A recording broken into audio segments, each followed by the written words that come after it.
Subscribe कीजिए royal teacher को education संबंधी न्यूज़ तुरंत पाने के लिए। जी हाँ साथियों, इस वक्त की बड़ी खबर की बात करें एमजीजीएस के पदस्थापन को लेकर तो दोस्तों आज ही एमजीजीएस के पदस्थापन की सामान्य सेवा शर्तें पदस्थापन की जो सेवा शर्तें हैं और उसके संबंध में जो दिशा निर्देश है वो जारी किए गए हैं। एमजीजीएस के संबंध में बात करेंगे एमजीजीएस के पदस्थापन की सामान्य सेवा शर्तों के बारे में। इन शर्तों के अंदर जो शर्त बताई गई है वो पहली शर्त यही है कि सामान्यतः आवेदित पदों पर चयन के पश्चात कार्मिक को 3 वर्ष की कालावधि के लिए पदस्थापित किया जा सकेगा। यानी प्रथमतः आपको जो भी चयनित कार्मिक है उनको 3 वर्ष के लिए 3 वर्ष की अवधि के लिए पदस्थापित किया जाएगा, जो प्रदत्त सेवाओं के प्रदर्शन के पुनर्वलोकन यानी रिव्यू पश्चात स्पेसिफाइड प्रक्रिया द्वारा बढ़ाई जाने योग्य होगी। यानी यह अवधि एक बार के लिए 3 वर्ष होगी। नियुक्ति अधिकारी का किसी कार्मिक को पूर्वोत्तर नियुक्ति अधिकारी के कार्यालय के लिए ऐसी अवधि के पूर्ण होने से पूर्व बिना कोई कारण दिए रिलीव करने का भी अधिकार होगा। इसी तरह पॉइंट नंबर 2 इसमें यह कहता है कि नियुक्ति अधिकारी द्वारा अंग्रेजी माध्यम विद्यालयों में चयन के पश्चात पदस्थापित किए गए समस्त कार्मिकों के प्रदर्शन का वार्षिक पुनरावलोकन निदेशक द्वारा समय समय पर विनिर्दिष्ट रीति और प्रक्रिया के अनुसार किया जाएगा।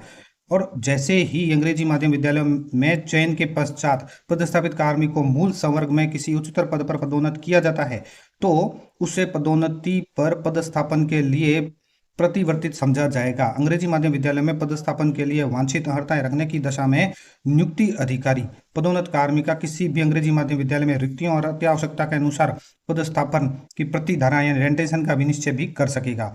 और अंग्रेजी माध्यम विद्यालयों में चयनित जो भी कार्मिक है उसके पद और विषय के अनुसार संपूर्ण जिले के किसी भी अंग्रेजी माध्यम विद्यालय में पदस्थापित या स्थानांतरण किया जा सकेगा। जो भी अंग्रेजी माध्यम में चयनित कार्मिक है और उसको पद और विषय के अनुसार संपूर्ण जिले में कहीं भी उसको लगाया जा सकता है, पदस्थापित या स्थानांतरित किया जा सकेगा। संबंधित अभ्यर्थी की वास्तविक वरिष्ठता पदस्थापन में उक्त परिवर्तन से अप्रभावित रहेगी। साथ ही ऐसे पदों पर कार्यरत जो भी कार्मिक के मामले में जिसकी वरिष्ठता वहां अन्य रेंज और जिले के अधिकार क्षेत्र के अंग्रेजी माध्यम विद्यालय में चयन के पश्चात भी जिला स्तर पर बनी हुई है या रेंज स्तर पर, तो संबंधित अभ्यर्थी की वरिष्ठता उसके मूल जिले और रेंज जिले में संरक्षित भी की जाएगी। वे अग्रिम पदोन्नति के लिए मूल जिले और रेंज में धारणाधिकार के भी हकदार होंगे। और ऐसे मामलों में जहां वरिष्ठता रेंज या जिला स्तर पर संधारित है और परीक्षाधीन परीक्षार्थी या परीक्षाधीन व्यक्ति अंग्रेजी माध्यम विद्यालय में चयन के पश्चात अन्य रेंज या जिले में पदस्थापित है, वहां परीक्षा काल के सफलतापूर्वक समाप्त होने के पश्चात स्थायीकरण उस मूल जिले या रेंज जहां अंग्रेजी माध्यम विद्यालय में पदस्थापित होने से पूर्व उसकी वरिष्ठता संधारित है के पूर्व नियुक्ति अधिकारी के द्वारा किया जाएगा।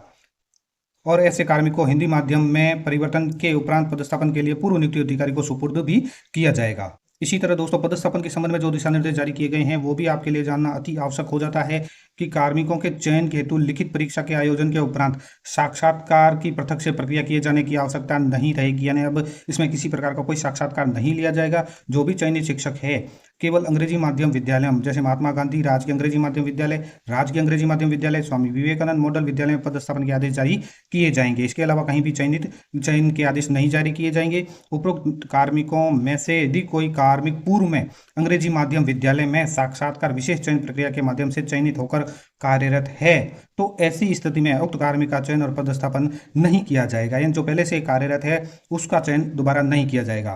पदस्थापन किए जाने से पूर्व यह सुनिश्चित कर लिया जाए कि चयनित शिक्षक के विरुद्ध वर्तमान में किसी प्रकार की विभागीय जांच लंबित या विचाराधीन नहीं है। इसके अलावा पदस्थापन से पूर्व यह भी सुनिश्चित कर लिया जाए कि चयनित शिक्षक वर्तमान में माध्यमिक एवं प्रारंभिक शिक्षा विभाग में ही कार्यरत है तथा चयन हेतु अनुमोदित सूचियों में शिक्षक का वर्तमान पदस्थापन स्थान, मूल पद और विषय सही अंकित है। इसके अलावा जो भी चयनित कार्मिक है उसका पदस्थापन उसके मूल पद और विषय के अनुसार अंग्रेजी माध्यम विद्यालयों के रिक्त पद पर किया जाएगा।